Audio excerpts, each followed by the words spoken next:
Hi guys, this is V-ROD 2008, which has a brake problem.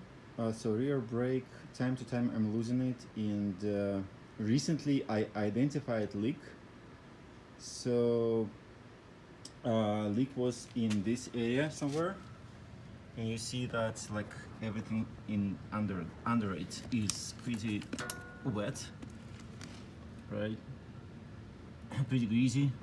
So I had to disassemble exhaust pipes, which is fairly easy. So like one person can do it. And the problem was in brake light indicator, which is this little dude. And see the contacts here, two contacts. I disconnect them, leaking. See that's connectors covered with a brake liquid.